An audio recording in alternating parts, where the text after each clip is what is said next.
Bienvenue donc sur notre rubrique couple, les clés du bonheur. On a intitulé ce cours le tiroir 14. Qu'est-ce que le tiroir 14? Le mystérieux tiroir 14. Il arrive, assez fréquemment malheureusement, que dans les couples, on se dispute. Bon.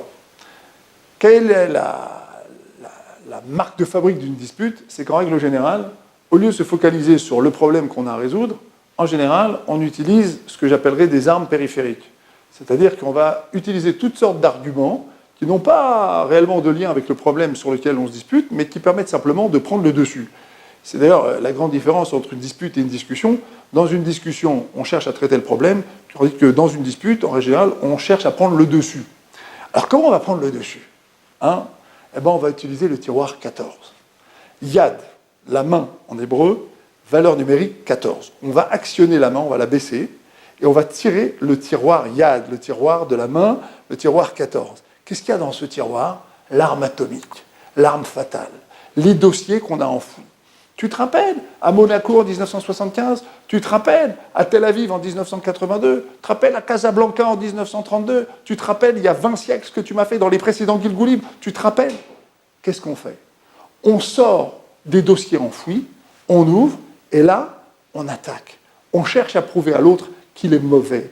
On cherche à prouver à l'autre qu'il est destructeur, destructrice. On cherche à prouver à l'autre qu'il est impossible de réparer quoi que ce soit avec lui. Bref, en un mot, on ne traite plus la discussion, on est en train de traiter l'autre de tous les noms.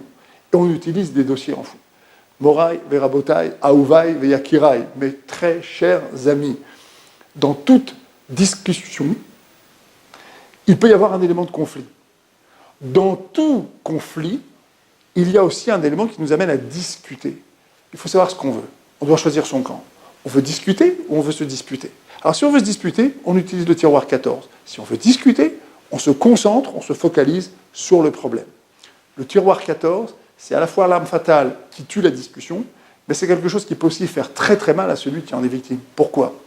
Parce que finalement, lui, depuis, il y a plusieurs Yom Kippour qui sont passés par là. Il y a plusieurs Rosh Hashanah qui sont passés par là. On a eu le temps de pardonner, on a eu le temps d'oublier. Lui-même, il a eu le temps finalement de montrer qu'il était capable de se comporter différemment de mille et une manières. Alors pourquoi garder rancune? Outre le fait que la Torah nous interdit de garder rancune, et que nous devons savoir oublier et pardonner, la Torah nous ordonne également, dans le couple, de faire marcher la machine à shalom. Et le shalom, ça ne peut marcher dans le couple que si on oublie le tiroir 14. Il y a un moment, il faut savoir pardonner, il faut savoir oublier, il faut savoir laisser de côté complètement les cicatrices du passé et se rappeler d'une chose. La personne que j'ai en face de moi, c'est une personne avec laquelle je construis au présent et au futur. À très bientôt.